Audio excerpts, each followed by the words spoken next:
विरासत से तय नहीं होती सियासत के फैसले। विरासत से तय नहीं होती सियासत के फैसले।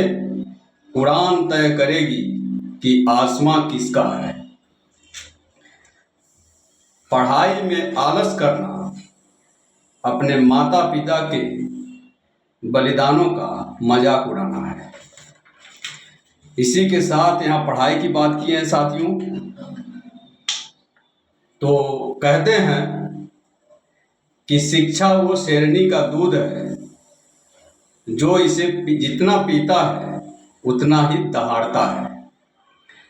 तो शिक्षा की बात हो रही है तो हम यहाँ एक भारत सरकार का एक पॉलिसी आया था 2009 में, right to education RTE। Right to education के अंतर्गत सरकार जब देख रही थी पहले 2009 के पहले, तो बच्चे जो है स्कूल से खास करके 6 साल से लेकर के 14 साल के बच्चे ड्रॉप आउट बहुत होते थे। तो सरकार ने सोचा कि 6 से 14 साल के बच्चे, मतलब समझिए कि 6वीं से 8वीं तक या 9वीं तक, बहुत कह लीजिए तो 10वीं तक। तो 10वीं तो बोर्ड हो जाता है, 12वीं बोर्ड हो जाता है और आगे के एजुकेशन भी बोर्ड हो जाते हैं। तो सरकार ने सबको राइट टू एजुकेशन के तहत पॉलिसी लाया 2009 में कि बच्चे जो है कम से कम 8वीं 9वीं तक पढ़ाई कर रहे हैं। पहले के टाइम में यह सिस्टम नहीं था। जब आप पहली में पास होते थे तब दूसरी में जाते थे, दूसरी में पास होते थे तब तीसरी में जाते थे। अगर कहीं फेल हो गए तो उसी क्लास में आपको रिपीट करना पड़ता था। ऐसा सरकार का एजुकेशन सिस्टम था। लेकिन उसमें बच्चे ड्रॉप आउट होते थे डर से और कुछ परिस्थितियों से। और यह जो है उम्र 6 से 14 साल का बहुत नाजुक उम्र होता है। तो सरकार ने ऐसा सोचा कि इस उम्र में अगर पढ़ाई को थोड़ा हम ढीला छोड़ देंगे तो ये बच्चे जो है भारत देश में अच्छा पढ़ाई करेंगे, कम से कम 8वीं 9वीं तक पढ़ाई तो कर ही लेंगे। उससे जो है भारत देश का लिटरेसी सिस्टम, थोड़ा लिटरेसी बढ़ जाएगा। तो इस सिस्टम को सरकार ने इस मकसद से लाया था। लेकिन यह मकसद जो है बहुत हद तक कामयाब भी हुआ। लेकिन नीचे पिछड़े, अति पिछड़े और दलितों के इसमें समाज में यह सिस्टम जो है एक तरह से बेकार साबित हमें लगता है हो गया। इसमें जो है जो SC ST OBC के लोग हैं इस सिस्टम से लापरवाह हो गए। उनके पेरेंट्स लापरवाह हो गए, बच्चे लापरवाह हो गए। क्यों? क्योंकि इन्हें जो है प्रमोशन सिस्टम लाया गया। इनको जो है पर्टिकुलर सिस्टम से, पर्टिकुलर चीज़ों के आधार पर इन्हें प्रमोट कर दिया जाता था। जैसे उनको सोशल क्लास में उनका व्यवहार कैसा है, टाइम से वो आते हैं, प्रेजेंटेशन कैसा है, और उनको असाइनमेंट दिया जाता था, उनको होमवर्क दिया जाता था। बच्चा अगर साल भर होमवर्क किसी भी तरह से नकल विकल करके बुक कंप्लीट करके दे देता था तब वह समझ आ जाता था कि बच्चा प्रमोशन के लायक है। और किसी भी बच्चे को फेल करने की तकनीकी सिस्टम नहीं था। तो जब फेल करने की सिस्टम हटे तो बच्चा कहीं न कहीं पढ़ाई में लापरवाह हो गया और उसके पेरेंट्स भी थोड़े लापरवाह हो गए और कहीं न कहीं टीचर भी इसमें लापरवाही का बहुत बड़ा योगदान रहा। क्योंकि उनको प्रमोट करना था तो पढ़ाने के लिए जो है इतना ध्यान नहीं दिया जाता था, इतनी रिस्पॉन्सिबिलिटी नहीं होती थी। अब बच्चा, चूंकि कहा जाता है कि अगर आपके घर का नींव कमजोर है तो वह घर जो है जल्दी से जल्दी जर्जर हो जाएगा और वह गिर जाएगा। हमेशा कहा जाता है कि अगर किसी चीज को मजबूत बनाना है तो उसकी नींव को जो है बहुत मजबूत बनाना पड़ेगा।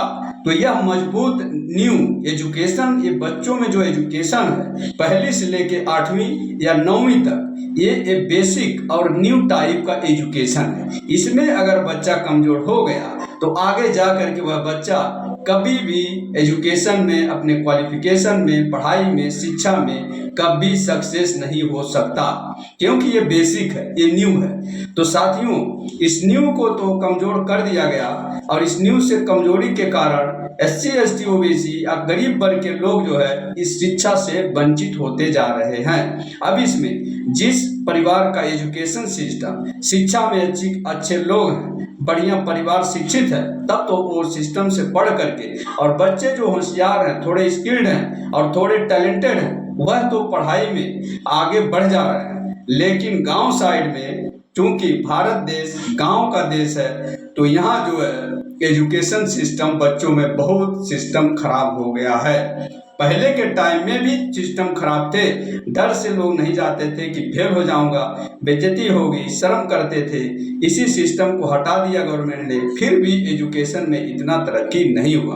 अब आप बोलेंगे कि सब तो अभी एजुकेशन बहुत बढ़ गया है, पहले तो एजुकेशन इतना नहीं था। तो ये तो कहीं न कहीं सोशल मीडिया और भी विदेशों का सिस्टम यहाँ आया, तब जा कर के जो है सिस्टम को लोग जागरूक हुए, लोग पढ़ाई को समझने लगे। जैसे जैसे ज़माना बदलता है वैसे वैसे हर चीज़ें बदलती हैं। जिस रेट से आज बच्चे पास हो रहे हैं, जिस रेट से आज बच्चे पढ़ाई कर रहे हैं, उस रेट से जो है पहले भी था, लेकिन जो तेजी आई है वह सोशल मीडिया, जागरूकता, एजुकेशन और बहुत सारी चीज़ें इस पर डिपेंड करती हैं। तो साथियों, मैं चाहता हूं कि देखिए इसे फायदा क्या हुआ, खाली बस 8वीं तक बच्चा लिटरेसी रेट इंडिया की, भारत देश की बढ़ गई, लेकिन इसमें स्किल्ड एजुकेशन, हायर एजुकेशन में बच्चे नहीं जा पा रहे हैं, बहुत कम। जिनके घर में बैकग्राउंड अच्छा है, बेसिक अच्छा है,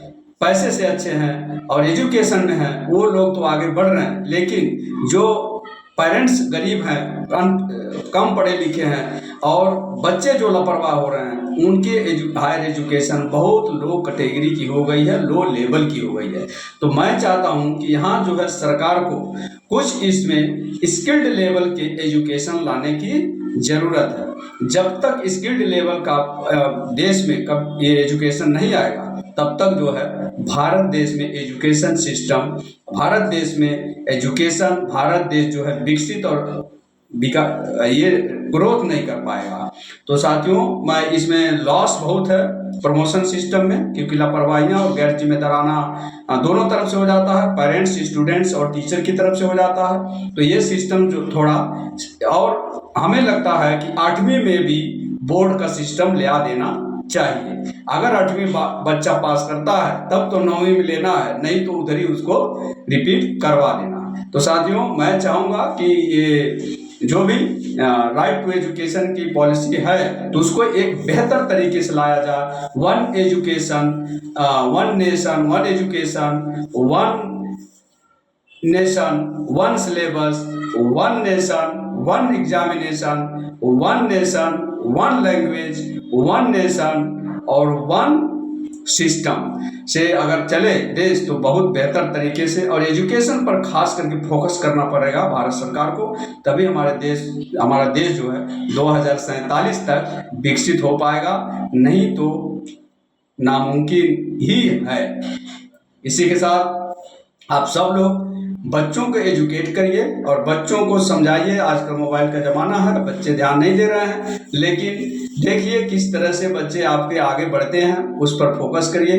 पेरेंट्स का इसमें मिस्टेक नहीं है, बच्चे अपने गोल को स्थापित नहीं कर पा रहे हैं, बच्चे अपने सपनों को नहीं सेट कर पा रहे हैं, बच्चे अपने जो है क्या बनना है, क्या करना है, क्या नहीं करना है, अपने लाइफ को बहुत ईजिली ले रहे हैं। तो ये सब सिस्टम, आजकल अनएम्प्लॉयमेंट बढ़ रहा है, तो थोड़ा आप लोग भी समझ जाओ, बच्चे लोग, और पेरेंट्स तो पूरा अपना कोशिश करता है। इसी के साथ जय हिंद, जय भारत।